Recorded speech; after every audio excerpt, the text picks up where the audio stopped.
Hello hi good morning friends. तो आज राखी पूर्णिमा पाई चलतु तैयारी करबा स्पेशल मंडा और काकरा। तो ये काकरा पिठार पूरा तैयारी करबा पाई मु नहीं जाइथिली कोरा नड़िया आ ताको पागी देइथिली गुड़ सांगरे। नड़िया पूरा रे देबा पाई मु ड्राई रोस्ट करि नेथिली गुजराती गोलमरीच आ पान मोहरी को आ तार गुंड को ऐड करि नेथिली नड़ियार पूरा सांगरे।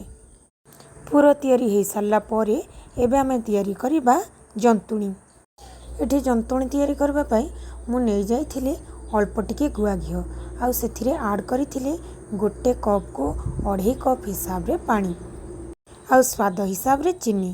पानी फुटी आस सारा पर सेथिरे देइथिली सूजी को आउ तैयारी करि नेथिली परफेक्ट जंतुणी। एबे जंतुणी रे पूरा देई आपण तैयारी करि नेबे मंडा किंबा काकरा शेप रे। पिठा छाणीबा पाई तेल पूरा गरम हो सारा पर आमे पैन रे देबा गोटे गोटे करिकी काकरा पिठा। दुई पट आड़ू गोल्डन ब्राउन हेबा जाए ताको भल से छाणी नेबा। एबे हमर राखी पूर्णिमा स्पेशल काकरा पिठा पूरा रेडी।